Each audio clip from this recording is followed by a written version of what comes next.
Hello friends, आपका future मस्त classes channel में स्वागत है। दोस्तों, आज हम क्लास 10th मैथ प्रश्नावली 1.1 को सोल्व करेंगे। चलिए देर न करते हुए वीडियो को शुरू करते हैं। प्रश्नावली 1.1 का प्रश्न 1 है, निम्नलिखित संख्याओं का HCF ज्ञात करने के लिए यूक्लिड विभाजन एल्गोरिथम का प्रयोग कीजिए। एल्गोरिथम, इसमें पहला क्वेश्चन है 135 और 225। सबसे पहले हम इसका इस छोटी वाली संख्या से बड़ी वाली संख्या में भाग देते हैं। 135 का भाग देंगे 225 में। जब इसका भाग देंगे तो ये 135 का 225 में देंगे, एक बार जाएगा 135। 5 में से 5 जाएगा तो 0 आ जाएगा। 12 में से यदि 3 घटाएंगे तो 9 आएगा। अब 1 में से 1 घटाएंगे, कुछ नहीं बचेगा। अब इसमें से ये जो 135 है इसमें भाग देंगे। जब इसमें भाग देंगे 90, ये भी एक ही बार जाएगा। 5 में से 5 जाएगा, 5 में से 0 गए, 5 आएगा। 13 में से यदि हम 9 घटाएंगे तो 4 आ जाएगा। अब 45 का भाग 90 में देंगे। 45 का भाग 90 में देंगे तो ये 45 दूना 90 होगा। 90 में से 90 जाएगा तो 0 बचेगा, शेषफल। अब इसमें हमें चरण लिखना होता है। चरण यूक्लिड विभाजन प्रमेयिका से, यूक्लिड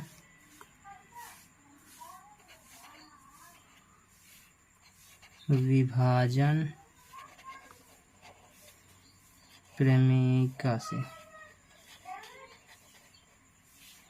क्या होती है? ए बराबर होता है BQ प्लस R। चरण फर्स्ट में होगा ए हमारा दिया हुआ 135 बराबर, ए दिया हुआ 225 बराबर हो जाएगा।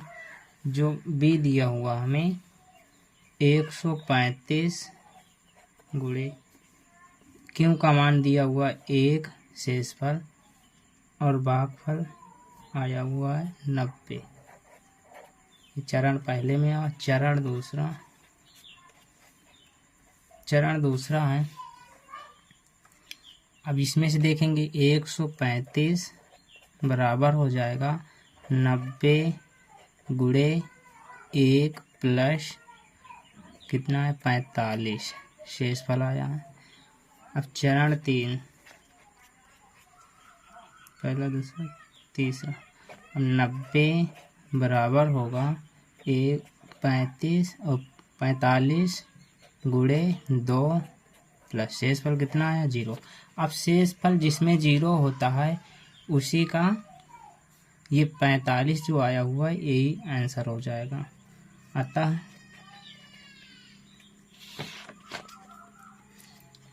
135 और 225 का HCF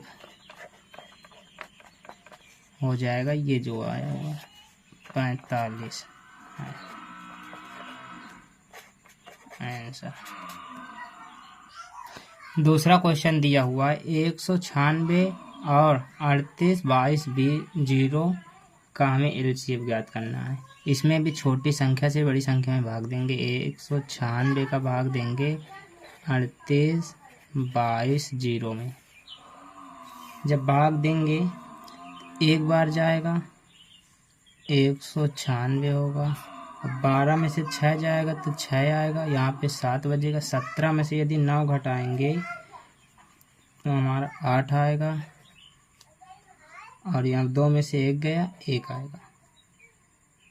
186 है, ये 96 है, तो अगली संख्या को हम नोट करेंगे 2।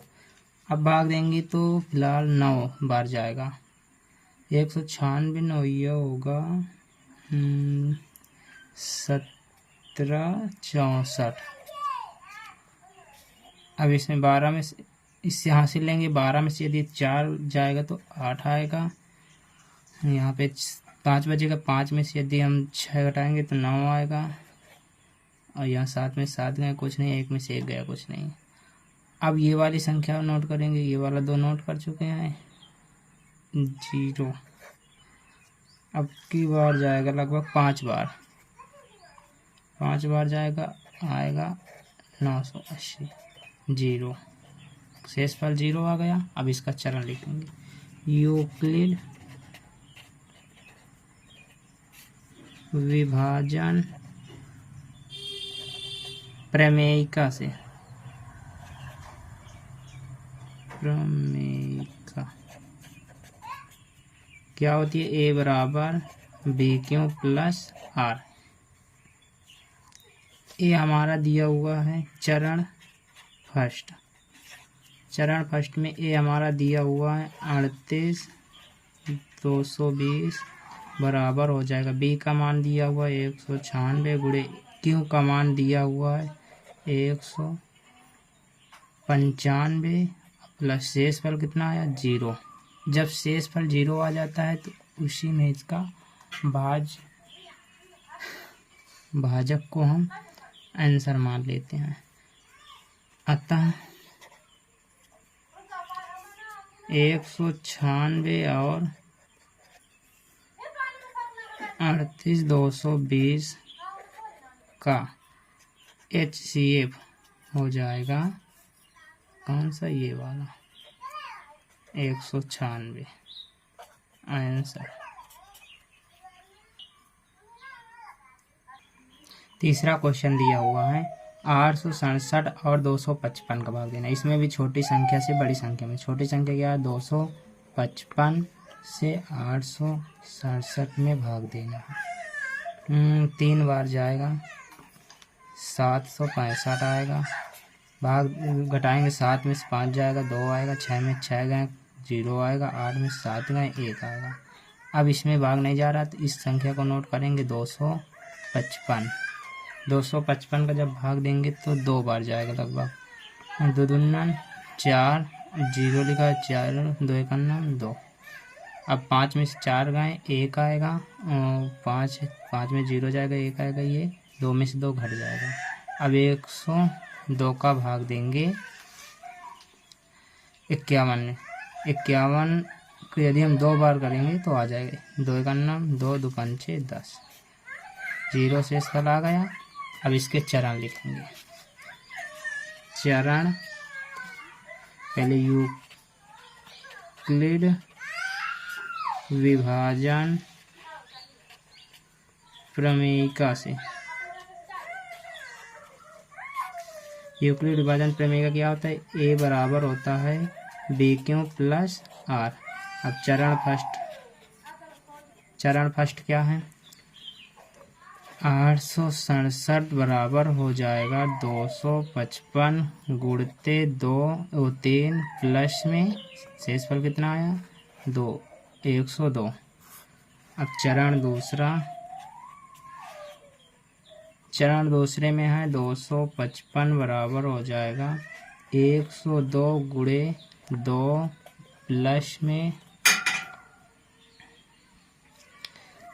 प्लस में शेषफल कितना आया 51। अब चरण तीसरा है 102 बराबर हो जाएगा 51 गुणे 2 प्लस में 0, शेषफल कितना आया 0। जब शेषफल 0 आ जाता है तो उसी में से भाजक को हम नोट कर लेते हैं। तो अतः 867 और 255 का HCF बराबर हो जाएगा कितना 51 आंसर। चलिए अब दूसरे क्वेश्चन को सोल्व करते हैं। प्रश्न नंबर 2, दर्शाइए कि कोई भी धनात्मक विषम पूर्णांक 6 क्यू प्लस 1 या 6 क्यू प्लस 3 या 6 क्यू प्लस 5 के रूप का होता है, जहाँ क्यों कोई पूर्णांक है। सोल्व करते हैं। माना विषम पूर्णांक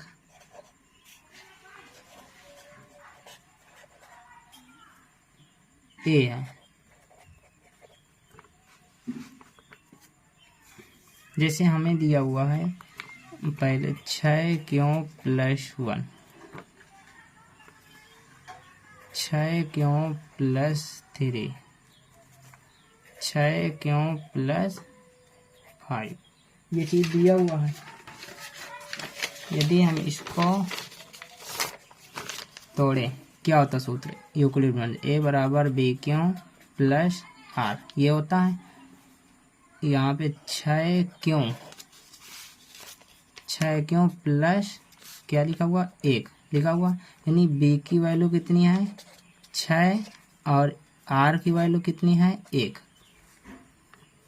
ऐसे निकालेंगे, बी की मान कितना हो जाएगा 1। चलिए सोल्व करते हैं।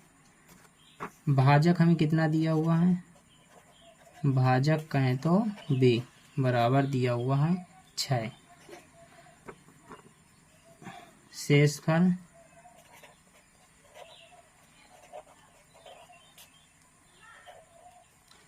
r, शेषफल r देखिए, यदि हम किसी भी संख्या में हम भाग दें, जैसे हम 2 का भाग 9 में दे रहे हैं, 2 चौको 8, शेषफल कितना 1। कभी भी ये होता है ए बी क्यों आर, कभी भी ये आर की वैल्यू बी से बड़ी नहीं होती है। हमारे बी का मान कितना दिया 6, तो आर बी का मान कितना दिया हुआ है 6, आर का मान छोटा ही ना होगा, बी का मान 6 दिया हुआ तो इससे छोटे ही होंगे। 0 हो सकता है, 1 हो सकता है, 2 हो सकता है, 3 हो सकता है, 4 हो सकता है, 5, लेकिन 6 नहीं हो सकता है। क्यों नहीं हो सकता, क्योंकि कभी भी हम बी का मान ये जो जिससे हम भाग देते हैं उससे इस फल हरदम छोटा ही आता है। तो यहाँ पे बी की वैल्यू इससे छोटी ही, बी का मान आर से छोटा ही होना चाहिए। देखिए 6 से छोटे अंक लिखे हैं। चलिए सोल्व करते हैं आगे। यूक्लिड विभाजन, यूक्लिड विभाजन प्रमेयिका से, यूक्लिड विभाजन प्रमेयिका क्या होती है, ए बराबर बी क्यों प्लस आर। ए बराबर हो जाएगा बी के जगह कितना होगा 6 क्यों प्लस में, जब आर का मान, जब आर बराबर हम 0 रखते हैं तो आर की जगह क्या रखेंगे 0। फिर जब आर बराबर 1 रखते हैं, ये तब होगा ए बराबर 6 क्यों प्लस 1। जब आर बराबर 2 रखेंगे, ए बराबर हो जाएगा 6 क्यों प्लस 2। जब आर बराबर 3 रखेंगे तो ए बराबर हो जाएगा 6 क्यों प्लस में 3। और जब आर बराबर 4 रखेंगे तो ए बराबर हो जाएगा 6 क्यों प्लस 4। और जब आर बराबर 5 रखेंगे तो ए बराबर हो जाएगा 6 क्यों प्लस में 5। बस इतने ही हो सकते हैं। अब हमारे इसमें देखना है कौन से सम है कौन से विषम। देखिए यहाँ पर इसमें के सम होंगे, ये विषम संख्या में ढूंढना है। ये देखिए विषम पूर्णांक, तो विषम पूर्णांक कौन कौन से हो सकते हैं, 1 1 ये विषम पूर्णांक होगा, इसको हम अंडरलाइन कर रहे हैं। और ये 3 भी विषम पूर्णांक होगा और 5 भी होगा, इनको हम नोट कर ले रहे हैं। विषम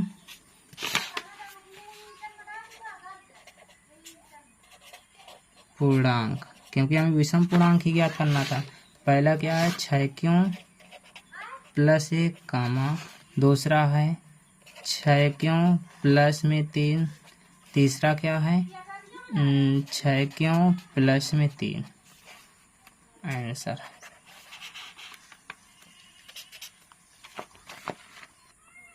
अगला क्वेश्चन प्रश्न तीसरा है, किसी परेड में 616 सदस्यों वाली एक सेना आर्मी की टुकड़ी को 32 सदस्यों वाले एक आर्मी बैंड के पीछे मार्च करना है। दोनों समूहों को समान संख्या वाले स्तंभों में मार्च करना है। उन स्तंभों की अधिकतम संख्या क्या है जिनमें वे मार्च कर सकते हैं। देखिए अधिकतम संख्या यहाँ पे मोस्ट इम्पोर्टेंट, यदि अधिकतम संख्या कहेगा तो HCF ज्ञात करना, यदि यहाँ पर न्यूनतम संख्या कहता तो LCM ज्ञात करते हैं। 616 और 32 का हमें LCM ज्ञात करना है। HCF अभी ज्ञात करें, पहले छोटी संख्या से बड़ी संख्या में भाग देते हैं।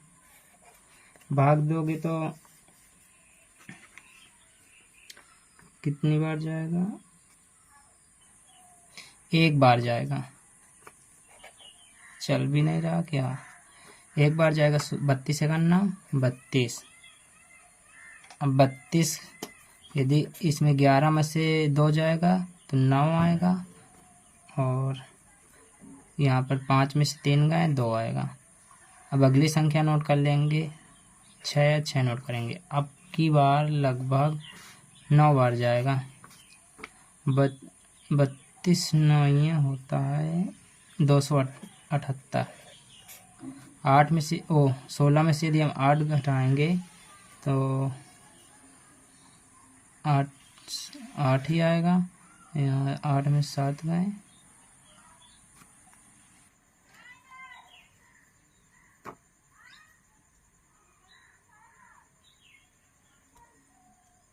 यहाँ पर 27 नहीं 28 होगा, 288। 16 में से 8 गए 8, यहाँ पर 8 में से 8 जाएगा, कुछ नहीं बचेगा। 2 में से 2 गएंगे, कुछ नहीं बचेगा।